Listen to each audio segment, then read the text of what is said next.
Now, it's Boomer Life, lifestyle discussion designed to make your life more engaging, meaningful, and complete. Celebrating the baby boomer generation, this is Boomer Life on CIL 650. The best things in life are free, but you can keep them for the birds and bees. Now give me more.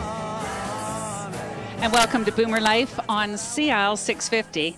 I'm Joanne Sutton, and today we're talking about your financial future with Jim Doyle, Senior Financial Consultant with Investors Group Financial Services, Inc.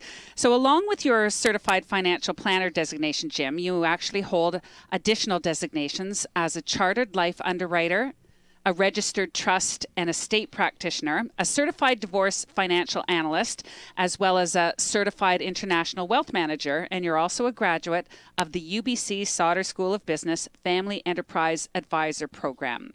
And in the last show, Jim, we started talking about women and money and how financial planning for women might have some differences in approach. And we're going to continue that conversation for a bit today as well, because it's such a large part of your practice. But we're also going to talk about looking at family-owned businesses and also talking about helping the kids buy their first home, and also some issues around risk, why we don't understand it and why we should. So first, I'll say welcome back to the show. Thanks, Joanne. Jim Doyle. Now, Jim, you work in a number of areas that I might not normally associate with my financial planner, which are divorce issues or issues around family business and issues around wills and estate planning.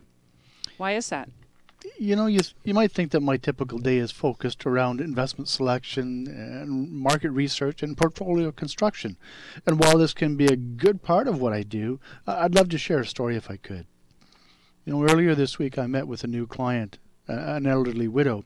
She was dealing with some health issues which were driving a big part of her planning concerns. Now, we hadn't decided to work together quite yet, so we spent the first hour getting to know each other a little bit. We spent that hour going through her paperwork and helping her sort out what things to keep and what things to throw away. And we talked about her family and about her husband that passed away some years ago, and their history in Vancouver, and what was going on in their grandkids' lives. She told us how she liked to deal with the investments because, frankly, she said, her husband didn't want to do it. Her investments were all over the place, as 50 years of investing is likely to do to you. And by the time we finished, she had a large pile of paper on the floor ready for the shredder. I wish you could have been there to see the look of accomplishment on her face. Wow, I think it's great that your practice affords you the opportunity to take the time to actually get to know clients on a personal level, because it's not just about the money metrics and numbers, it's about building a trusting relationship. I think that all of us at some point would like to work with an advisor who takes that time to get to know us. I know a big part of your practice is working with widows. Why do you think that is? One of the hardest parts for most widows is coping with money-related issues during the early stages of grief. Neither their heads nor their hearts want to make important decisions. This is especially true when death is unexpected. It's got to be very hard to create a new life and chart a course for changes that these women didn't ask for, want, or even expect. Also, for many of us who have a spouse, it's hard to picture the day when we'll be on our own and our incomes change. It's hard to plan for a day that you really don't want to happen. No question. You know, you're so right. Most widows tell me that they weren't ready for widowhood. New widows in the early stages tell me that they're highly stressed, and often they say things like they feel numb or in a fog or even like they're going crazy. Even as they're navigating this unpleasant time, they want me to understand their needs, and they want to be heard, and most importantly, they want to feel safe. Well, I still can't get over how you've mentioned before, and you've done this a number of times in this show, that about somewhere between 70 and 80% of widows actually leave their advisors after their spouse dies. I still find those numbers quite alarming. Absolutely. You know, we'd like to help change that statistic. And I think it starts with empathy, but leave the financial planning till a little later, when they're ready to start having those types of conversations. You know, last show we spoke about this in a nutshell, but today I'd like to delve a little bit deeper if I could. I don't want to come across like I know everything about women, but I have to say I don't blame them. If you've been working with an advisor for years who talks mostly to your husband and hasn't been seeking your input, you can be forgiven for occasionally asking, why am I here? If this has been your experience when your spouse passes, I can also understand why you might feel the need for a different relationship. Do you find that this is a familiar experience for a lot of women? I know you've already established you're not an expert, but just in your practice, have you noticed that? I have to say that I have. Occasionally when I speak to women, they mention feeling talked down to. And nobody wants to be ignored, but equally, nobody wants to be told what to do. In my experience, what I'm seeing more and more of is a desire to be an active participant in the decision-making process. We all want to be offered the tools to help us make great decisions, and that's the way that I like to practice. If your spouse has been carrying most of the conversation with your advisor in your meetings, perhaps it's time to make a change. If you don't feel included, you don't feel that your opinion is important, you feel devalued, that someone is not going to take the time to explain matters in a way that makes sense to you, then I can wholeheartedly get a sense why you would feel underserved. So are you actually recommending that some women should consider firing their advisors? Actually, Joanne, it might surprise you, but no. What I might like to suggest is talk to your advisor about what you think is missing in the way that they're dealing with you, and ask what steps they can take to change that. Often we hear stories along the lines of, "Oh, he's my husband's advisor, and I've never really been sure why I'm there."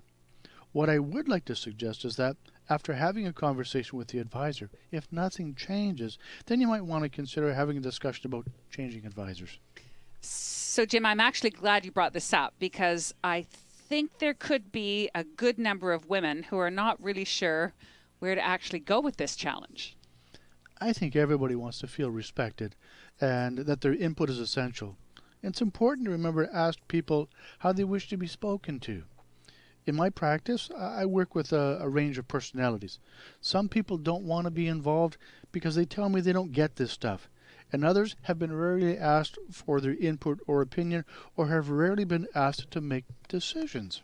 The fact is, at some point in their lives, women will be asked to make all the financial decisions because relationships can come to an unhappy ending. The last thing you want to be doing in this situation is starting to build that relationship with your investment advisor. Before that day arrives, to ensure you have a healthy working relationship with your financial advisor, it's important that communication take place with both parties. I think that at a time of loss, all we want is to get a sense that our advisors actually care about us and are sympathetic to what we're going through at that time. So, Jim, I actually get a sense that you develop deep relationships with the people that you work with, and that they would feel a sense of comfort reaching out to you in times like this. Can you paint us a picture of what this might look like? Sometimes a grieving widow just doesn't want the world to forget their partner, and I want to hear that story. Sharing a memory about their husband can help keep the memory alive. I also don't want the experience to feel like financial triage. The first thing I would like them to hear is that they don't have to address everything right away. Some things are okay to come back to and look at when their thinking normalizes. So there's probably a few basic housekeeping matters, financial and other, that would need looking after at a time like this. Yeah, there are a few things from my experience that they could use a little help with, like checking cash flow, making sure that bills are paid and insurance is enforced. Maybe some help applying for death benefits. I'm not there to tell them what to do. I would like to offer help to help them make decisions that are right for her and her family. And if you have insurance proceeds that you're being asked to do something with, consider parking the money in a safe vehicle until new goals are set and you're ready to have these types of discussions. So, Jim, I get a sense that at this time, your role is potentially to help be her sounding board regarding the various financial issues that would require her attention, what she should focus on, what she can leave for a little bit until she's regained some sense of equilibrium in this time. It's about offering perspectives about what needs to be addressed now and what can actually be put off later. So you would just be her sounding board. You could say that, because there's so much that's going on in her life during this time. She's not just dealing with the financial matters. There could be career or post-retirement decisions, housing issues, maybe education planning if they're going back to school. She may need time to arrive at many of these decisions. And occasionally, we're called upon to help guard against well-meaning friends with hot investment tips. I wanted to know that I'm here for her. Just take care of yourself and let your family and friends step up. How about if I call you at an agreed date and we'll talk more then? When you're ready, we're here to help. That's a great idea, Jim. Sounds like it's quite helpful to have a supportive advisor to help implement your plan and to ensure that you stay on track. You're listening to Boomer Life on CL 650. I'm Joanne Sutton. Today, we're joined in studio with Jim Doyle, Senior Financial Consultant with Investors Group. If you'd like to learn a little bit more about how Jim Doyle can help with your financial situation, please give him a call. We have a toll-free number. It's 1-800-665-7178, or you can call him locally at 604-682-5431. And we want to give you a little bit of something to talk about right now, or think about, basically. 1 in 5 parents believes that their kids won't have a better standard of living than they do. Jim offers some tips as to how you can help the kids buy their first home and still protect your personal financial future. Those topics coming up next on Boomer Life on CL 650. Celebrating the baby boomer lifestyle. This is Boomer Life on CL 650.